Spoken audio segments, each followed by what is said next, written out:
What's up, Travel Tribe? Welcome back. It's Travelanista, and today I'm coming to you guys with some information on my birthday trip. And so if you guys are following me on other platforms, you know that I traveled to the beautiful, beautiful, beautiful Marrakesh, Morocco on May 2nd through the 9th, and I'm here to tell you guys all about that trip. So first, I will start with the flight because everyone wants to know, like, how long does it take? Isn't Africa far? And the quick answer to that is yes, Africa is not around the corner, but it depends on what part of Africa you're going to. Africa is a continent, not a country. And so because it is a continent, it's rather big. And so I actually went to Morocco, which isn't as far as, let's say, like South Africa. It's a bit closer. So my flight actually had a layover. So on the way there, I had about a 6-hour, 45-minute flight.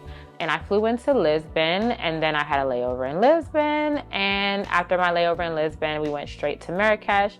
And that was like an hour-and-a-half flight, if that. So the flight actually wasn't painful at all. Travelanista, personally, I like to do layovers on long flights because it gives me a chance to stretch my legs out, inhale some air that's not recycled from the plane, and get some other tasty food that is not the food in the airport.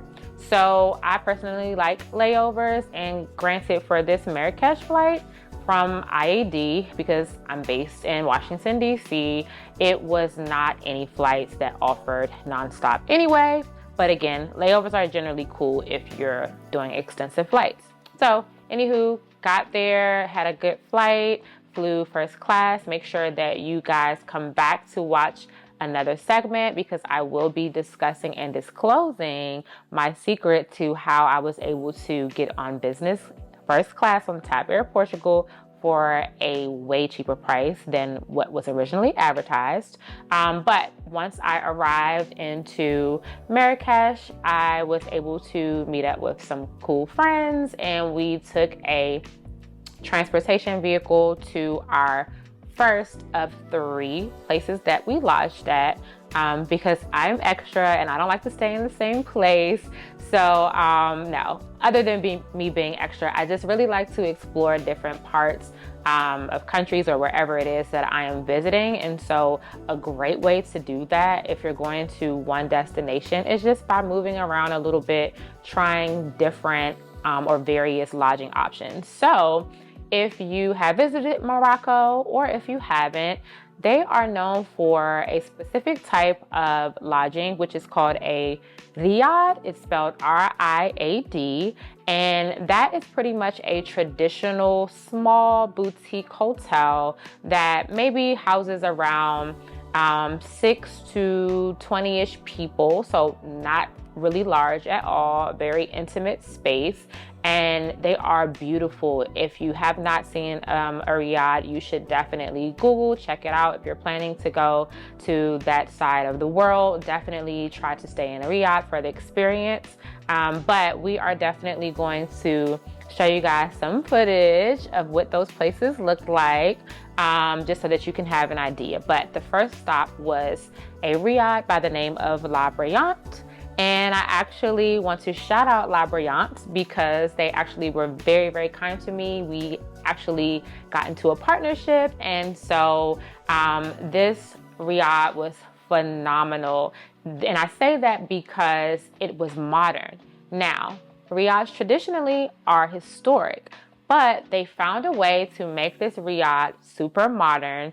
And so it was just super fabulous. And I was able to land their suite because, again, they did not have a lot of room. So I was able to stay in their suite, and it was super duper large. Please check out the footage. A super fabulous room. And these riads, the cool thing about them is that they have pools in the center.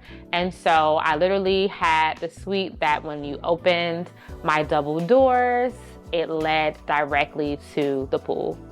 Just fabulous. So that was stop 1 of 3. The second stop, which you guys probably have already seen, which was where we actually celebrated my birthday on May 5th, was at Mandarin Oriental Marrakesh, and I'm going to shout them out as well because that was my second partnership on this trip. And if you know Mandarin Oriental, you know that that is a fabulous chain of hotels. And so Marrakesh delivered in true Mandarin fashion, and everything that I wanted was there. At Mandarin, this particular hotel in Marrakesh only offers 1 and 2 bedroom villa options. So it was not a traditional hotel where you have several different rooms and everyone is kind of housed in the same building. These were very large, ginormous villas. Like I said, 1 or 2 bedrooms. I selected 2 bedrooms because my girls were with me. And the very cool part about this, if you watch the other videos, you know, if you're traveling with a group, you want to have everyone in the same area so no one feels left out and then no one misses the party, right? So again, check out the pictures, check out the footage.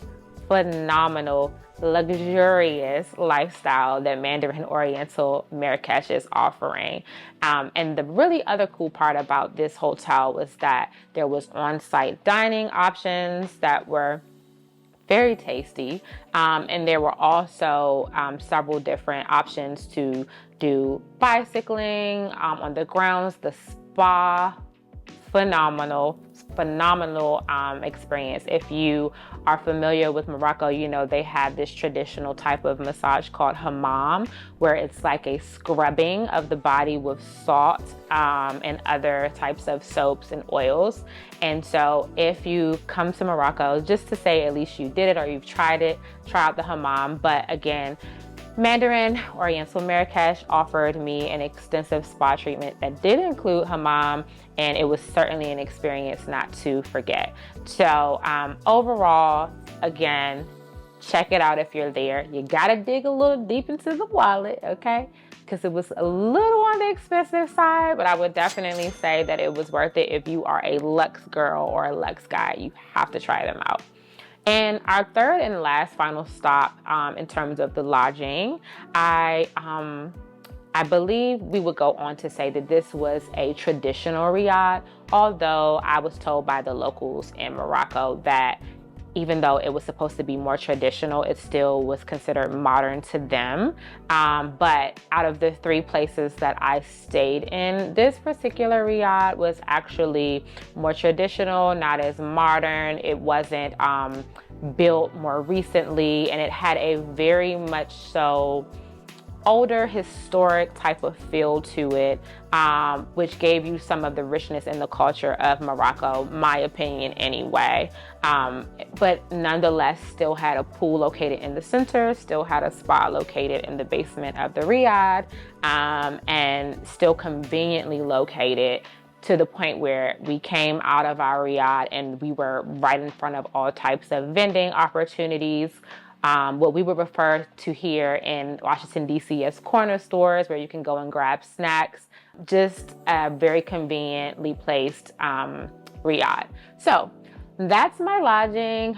Again, make sure you check out the videos. They are extensive, but I bet you would love to go and visit. If you check out the videos, let me know what you think about the lodging spots. All right, guys, so now I'm going to jump into the fun things that we elected to do while we were in Marrakesh. And so, as I mentioned to you guys some time ago, I am a culture buff. I like to go and visit these places, not just for like beaches or not for to sit by the water, but more so to actually immerse myself into the culture.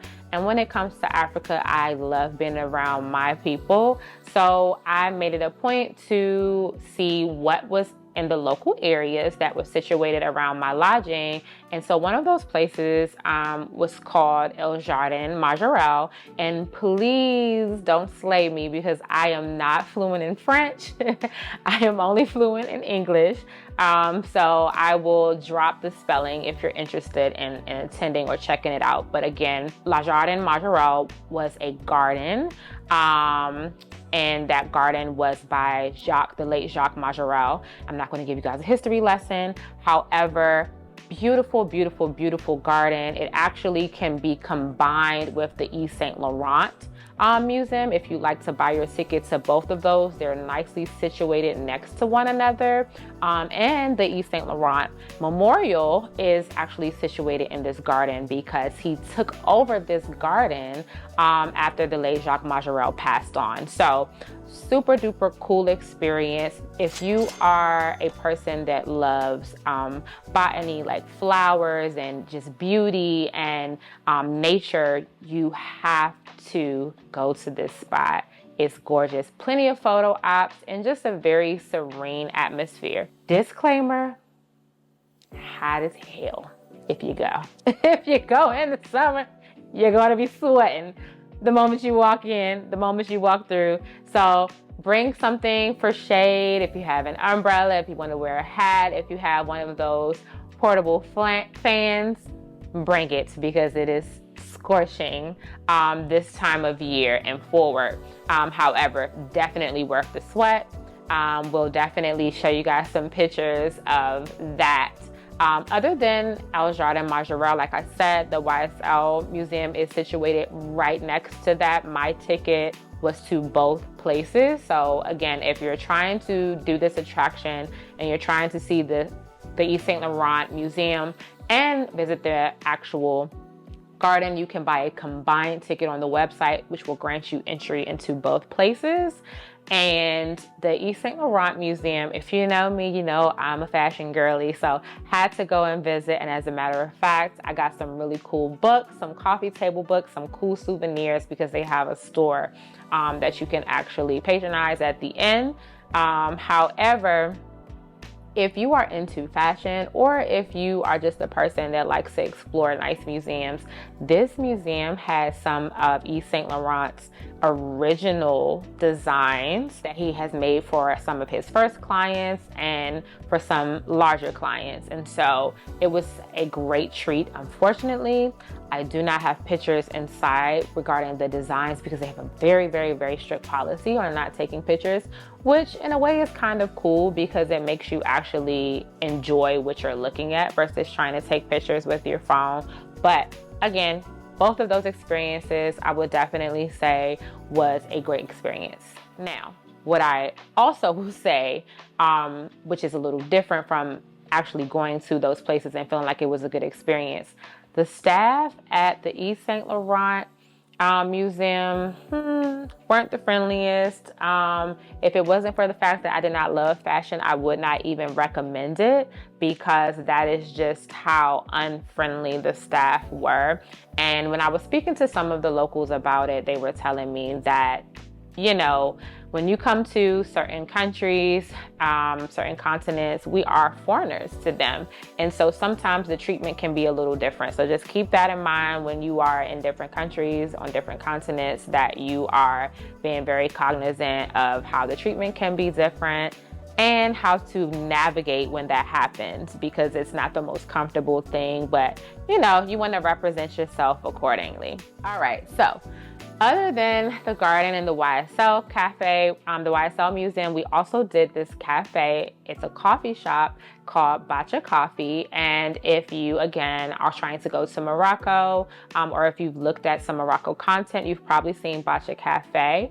They are, again, a coffee cafe that has a wide-ranging menu of all types of coffee. So if you're a coffee person, definitely check it out. Even if you're not a coffee person, check it out because the aesthetic is amazing. I mean, look at the photos, look at the materials, and at the end of the day, you're having your coffee, you might have a little snack, and you're just feeling like, maybe I could live here. Maybe I can be a Morocco girly or a Morocco guy.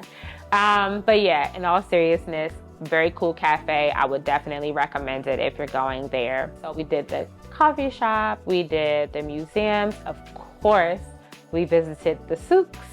And if you're not familiar with the souks, they are pretty much like a large vending area where a lot of the locals come and bring their goods, and they sell their goods to tourists or anyone who is willing to buy them. And so this experience can be a bit overwhelming for some persons because you're pretty much haggling. And if you're not interested, they may try to haggle you. They're going to try to bother you to get you to buy some of their goods and services. But I always love to support local persons when I'm visiting their countries. And so I would definitely recommend that you go to check out the souks. But I will also say it's beneficial if you are a more assertive person or if you are in a group, because it may seem very intimidating. Because when you go into these souks, I'm literally looking around like, this looks a bit sketchy. It's a little dark in here. And then the man's like, oh, come over here, come to my shop. It's down the street around the corner. I don't know about that. However, if you're in a large group, it may be better. You may feel a bit more safe. And then for me, I was super lucky that we actually have a family friend who is native to Morocco. So I was able to bring him along, had someone to translate for me. But most importantly, I had someone that told me what prices not to pay. I didn't need that though, because you're not going to rip me off. Does this look like a face that can get ripped off? Because it's not. However, they will try. So if you're going to go to the souks, which you should, because there's some really cool craftsmanship from the local artists, you definitely want to support them. And the prices are very, very cheap. However, they will try to price gouge you. So you have to just be very assertive, state your number, walk away if necessary, and then they'll be calling you to come back so that you can buy what you wanted in the first place for the first price.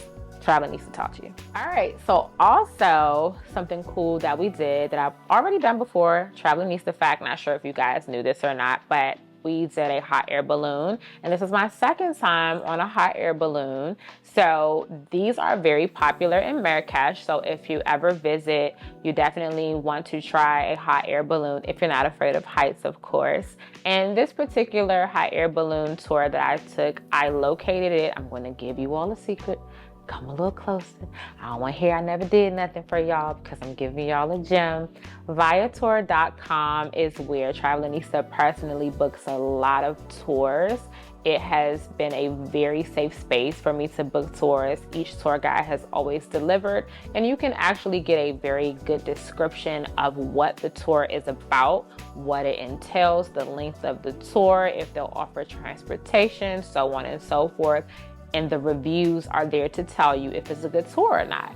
So we booked the tour through Viator, and I was able to get on a hot air balloon. And the hot air balloon lasted for about, I'll say like 30-40 minutes, which was plenty time for me to just be in a hot air balloon that's way up in the air, and I don't have a seatbelt, okay? So about 30 to 45 minutes, and then after that we did camel riding, and that was not my first time riding camels either, but why not do it again if the opportunity presents itself, right? So that tour was done, like I said, and it was the hot air balloon and the camel, and I believe we only paid about maybe like $113. So I think that was pretty reasonable to do both of those things. It definitely, when I got on a hot air balloon in Napa, it definitely costs way more. So if you're in Morocco, you want to try feeling adventurous, give Viator a try and let me know how it goes for you. And then the last thing that I'm going to share with you guys in terms of activities, of course, dinner. And even though it doesn't look like I like to big my back, I eat a lot. So we were definitely exploring a ton of restaurants. One of those restaurants was Nobu of Marrakesh. And I know there are a couple of different Nobus. There's one in California. There is one in Washington, D.C. There may be some other places that I'm forgetting, but if you are familiar with Nobu, it's supposed to be a more upscale restaurant. But the really cool part about Marrakesh is that they had the restaurant and then they had a rooftop. And so on this rooftop, you could have hookah, you could have drinks, and there was an actual pool. So it's considered a beach club, but there are no beaches in Marrakesh, okay? No beaches whatsoever. So it was funny that they considered it a beach club with no beach in sight, but it still was very vibey. It still had a pool, they had live performers, and that was a vibe. Other than that, the restaurant was actually pretty good too. The restaurant was probably what you're going to get closest to having American food, if that's your thing. I personally want to encourage all the travel tribe, if you are on another continent and you're in another country and they are offering different kinds of food, I tell y'all to expand your travel palette, expand your regular palate too, okay? While you're eating, try different things. However, if you want some American food, you definitely want to try the Nobu restaurant. Check out the footage of the Nobu restaurant too. Fire, just fire aesthetic. Just honestly, I don't think any of the other Nobu locations that I've gone to have anything on the Marrakesh location. So I'll let you all decide for yourself. Make sure you check that video out when it drops, because it is not out yet, but it will drop. So stay on the lookout for that. And outside of the Nobu restaurant, there were 2 other restaurants that we tried out, and beyond the name, because that's not as important, I will share that with you all. But what I want to tell you guys about Marrakesh is that the restaurants have this really cool way of offering this live entertainment, and not the live entertainment that we witnessed here stateside. This is such an interactive experience where these persons are music artists or they're dancers, and they are literally pulling you out of your seat at dinner and making you, well, I'm not gonna say make you, because it's a choice, but it's like you feel like you should, because the energy is so high that you want to interact with these artists. And so you guys are going to see a couple of clips of me getting up out of my seat, and you know the vibe's got to be good if I'm getting up out of my seat with a plate. Okay, so I got up from my seat, my sister and I, and we just joined in the fun. These artists are very talented. Their energy is very inclusive, and it's very contagious. And so if you are in Morocco, Marrakesh specifically, make sure that you select to do an interactive dinner, because it is truly an unmatched experience. I had never experienced anything like that. Check out the footage so you can see it for yourself. All right, guys, so there's so much more I could tell you all, but in an effort to save time and get you guys watching the next video, we're going to wrap it here. But overall, I had a fabulous birthday in Marrakesh, Morocco. Marrakesh, Morocco was beautiful. The people were beautiful for the most part. Not that guy at that YSL museum. But other than him, the people were beautiful. The energy was beautiful. The city is beautiful. Definitely check it out for yourself. Travelanista approved, most certainly. 10 out of 10 for Marrakesh, Morocco. Make sure you guys check out all the other videos that's linked to Morocco, because it's phenomenal footage. You're not going to miss it. And you have to make sure that I'm telling you the truth about everything that I described. So check those videos out. Like, follow, subscribe, share. Tell me what you think. Until next time, see you guys later.